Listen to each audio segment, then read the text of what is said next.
Our story begins with a lady fishing. She is Christina, who soon gets into her truck to drive away. When she returns to her home on a farm, we see a man complaining about her having gone fishing. He is Tom, whose mother, Catherine, tells him to leave her alone. Then he gets into his truck, and Christina jumps in the back. As they ride along the road, Tom momentarily stops, because another driver pulls over for them to have a short chat. The other man is George, who tells Tom he's sorry for his loss. Supposedly, Tom's father passed away. George refers to him as having been a great man. At that moment, our narrative switches over to George. He arrives home, where his daughter, Kim, is holding her baby son. He takes the baby, while she goes outside to be picked up by a school bus. We see how young of a mother Kim is. Switching back to the first family, Tom comes to his wife, Aubrey, at night. She asks him if he swept up the chaff somewhere. He will do it in the morning, he says. That makes his mom make a sarcastic remark about how they need someone to slip so they can injure themselves. Tom responds to the sarcasm by getting up to sweep, despite the late hour. Alone with Aubrey, Catherine asks her if she's seen the paper that Catherine holds. It states that the town supervisors have started issuing drilling permits. The next scene has George at home, calling his wife,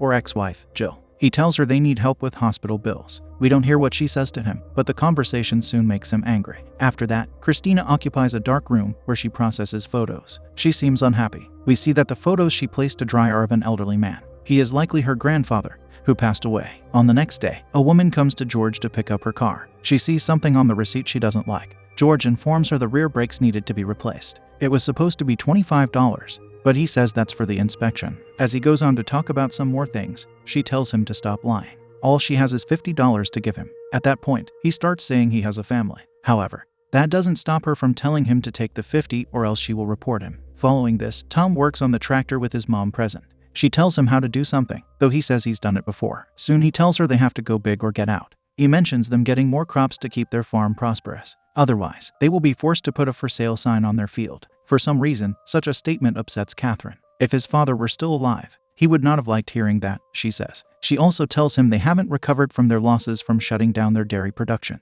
This causes him to yell that selling the cows was the best idea they ever had. Yet it's still not enough. We are starting to feel the trouble this family is going through. Then Christina photographs Aubrey. The mother says she always wanted to be a model. She also says Tom and his parents were good to them in their time of need. Christina says she has given many of her years to their farm. She took care of a man named Joe. Afterward, we see Kim messaging someone that she's worried about her dad, who she says is drinking. In the meantime, Christina sits inside a bar, drinking alcohol. Once she leaves, she comes to George. The man asks her if she needs a ride home. Suddenly, they start kissing. In the morning, he wakes up with a bottle in his hand. He comes home soon, and his other daughter, Heather, surprises him with her presents. He's glad to hear that she will be staying for the weekend. Shortly after, Kim appears to give her baby to Heather before going to school. While Heather looks around in someone's room, she finds a revolver. In the next scene, we observe George sitting down with Kim's baby strapped onto him. He calls someone for their car to be inspected. Being engaged in 2 jobs at the same time, we see he is a busy man. After that person, he calls someone else, telling them the same thing, that their vehicle is due for inspection. The man is desperate to make money. That makes 2 families that are suffering due to their finances. To George's dissatisfaction, the person currently on call already got their vehicle inspected elsewhere. We then see Heather writing out their current debt. Kim comes home, telling her father to wake up, because he's sleeping while her baby is awake beside him.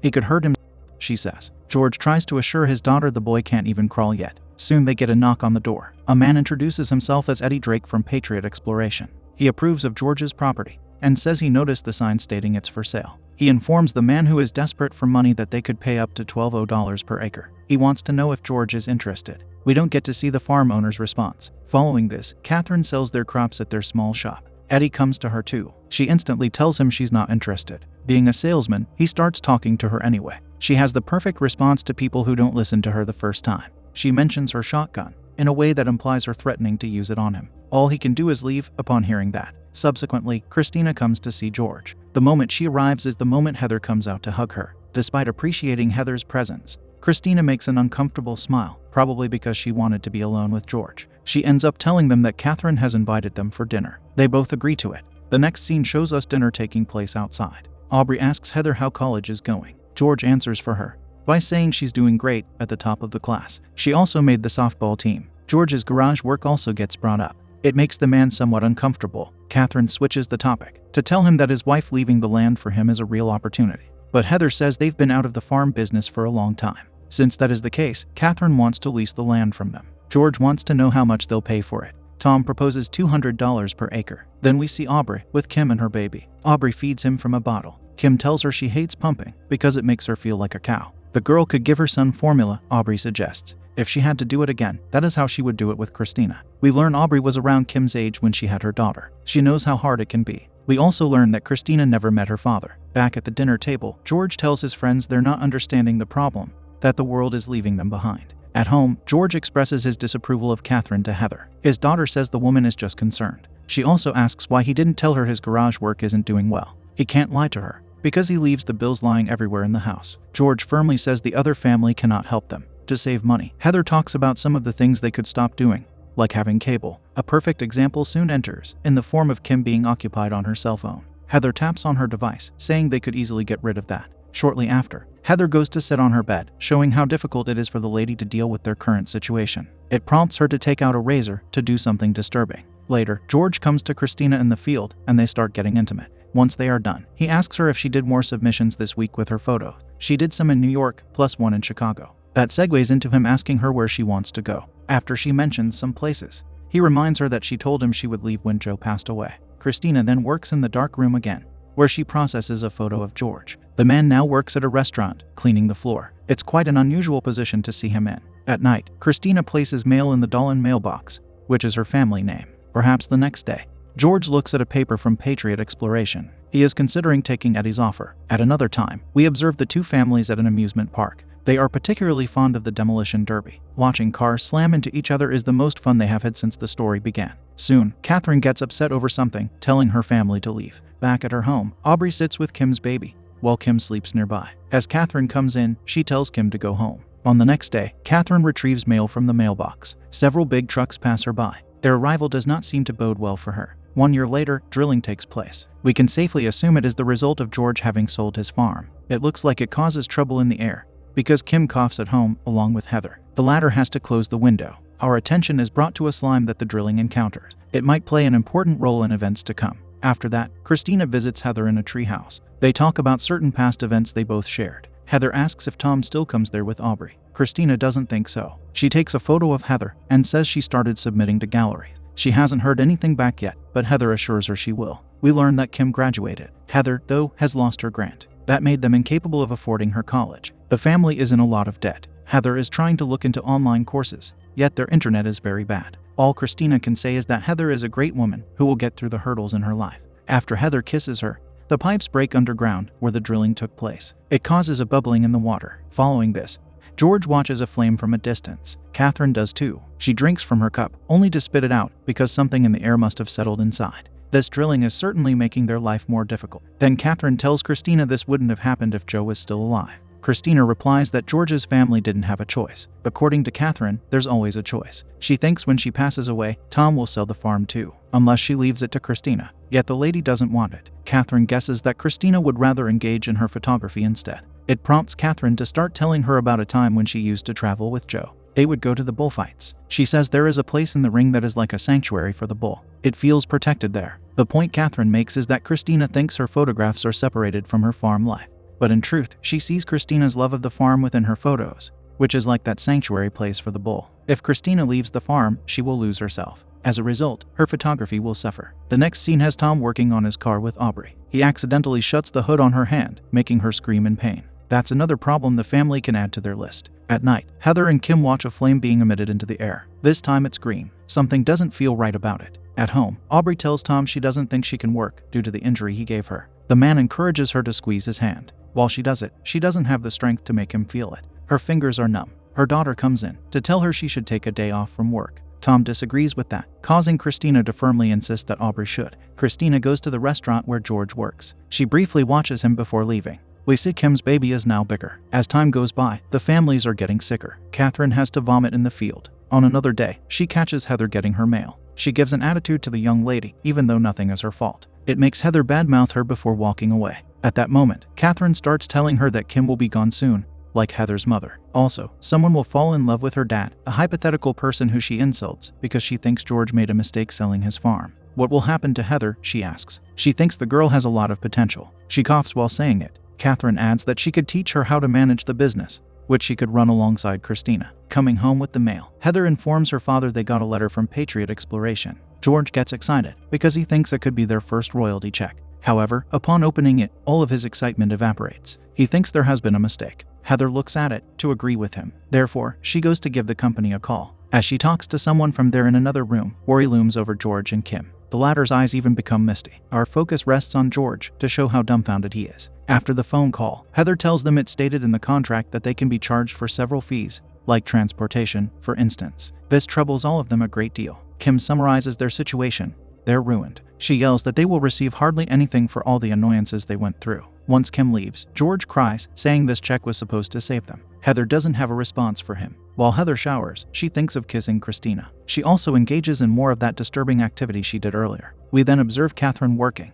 until she struggles with a certain pain. Lifting her shirt, she sees a grotesque wound on her side. It makes her scream in fear. Afterward, Christina sits on a bed, where she finds an envelope that interests her. She opens a drawer to take out another one, discovering that Catherine has been keeping her mail. It makes her urgently search for her. Meanwhile, Catherine crawls outside. A disease has taken hold of her. Aubrey sits coughing in the morning. Her daughter thinks she should see a doctor, yet Aubrey dismisses it, saying she will be fine. Later, we focus on George in a lost state of mind again. He hears Heather yell out that Christina needs her, along with Catherine being missing. The man does not react to her statement. The mix-up with the royalty check truly got to him. Following this, the search for Catherine begins as Tom looks for her with Christina. In the meantime, Kim pours some water from the faucet into her son's container. She tries giving it to him, but the baby doesn't drink it. To make him do it, Kim drinks it to show her son it is good. Her reaction, though, shows she now thinks otherwise. The next scene has Heather entering Christina's dark room to look for her. In there, she finds a photo of her father. She leaves the room, uncertain of what to make of it. Returning to Kim with her son, the boy coughs some slime on her. She starts calling someone, only to receive no answer. Aubrey experiences her own trouble, unwrapping the cloth around her injured hand to reveal a fresh wound. Her faucet also drips some white slimy water. In the woods, George walks alone with a revolver in his pocket. It prompts us to make an unsettling assumption about what his intention is. In the field, Heather finds Christina, and bluntly asks her if she was intimate with her dad. She shows Christina her photos, before pushing her in anger. Christina pushes back, making the situation escalate into a fight. Problems piled on top of further problems are what these two families are unfortunate enough to endure. A gunshot in the distance interrupts them. Back to George, he sits anxiously near a tree. He fired at something, yet it's unknown what it is. While Aubrey washes her hand, she hears echoes of a baby crying. She starts losing her mind, because she bangs her head suddenly, to make it stop. To her chagrin, the crying doesn't go away. Banging her head a second time doesn't end it either. With her father, Kim pours the man some water to drink. After drinking the contaminated water, he cries. Heather falls on her bed in frustration. She itches the back of her neck. In the woods, Tom keeps looking for Catherine with Christina. A policeman is now there to help them. Soon enough, Tom finds her in a severely grotesque condition, bringing him to tears. A strange material grows out of her, something like a fungus, that attaches her to a tree. Some of the tendrils explode, getting slime on Tom. Then a truly unnerving event takes place. When Kim comes to her son, she observes that he is covered in a gelatinous substance. Picking the baby up causes it to fall apart, like it's not even human. Of course, this devastates Kim. As she screams in agony, George and Heather rush in to see the horror too. Heather enters another room to discover that Aubrey is there with a revolver. Deeply affected by whatever the disease is, she tries shooting Heather. She hears the baby crying again, making her search for Kim's baby. While she looks for him, she even insults the baby. Kim comes out to fight her, though Aubrey quickly shoots the girl. George now attempts to bring down Aubrey. At that point, Heather uses a baseball bat to bring Aubrey to her demise. After that, George places his shot daughter in the car, wanting to get help for her. Heather tells him she's staying. It doesn't take long after driving for George to exit his vehicle. He comes out to someone's house,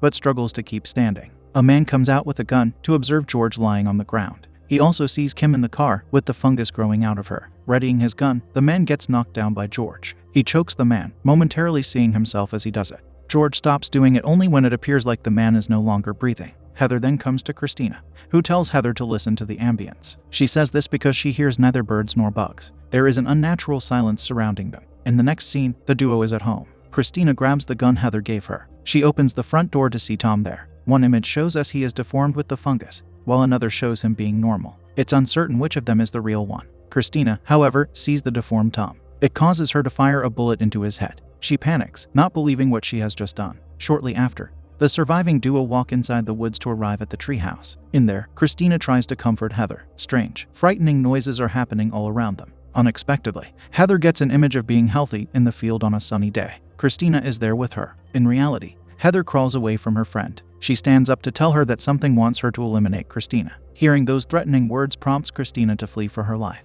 She jumps out of the treehouse, while Heather stands atop it, making irregular sounds. She is now affected by the disease too. Running away, Christina makes it to the truck and collects a shotgun from it. She fires it once into the open before driving away. Unlucky for her, the truck gets stuck in the field. The only healthy person panics as she makes her way through the field. Unnatural noises keep surrounding her. Eventually, she falls. Her passing out soon follows. The lady wakes up after an unknown amount of time. She finally gets out of the field, falling to her knees. Later, we hear the birds singing, plus the insects buzzing around. Has everything returned to normal? Christina takes photos outside. On top of that, we see her engaged in successful farming. She has several people working for her. What happened to George with his family? We don't get to see. Perhaps they all got claimed by the fungus. Christina is our only survivor. However, as she sits there, she scratches the back of her neck, just as Heather did earlier.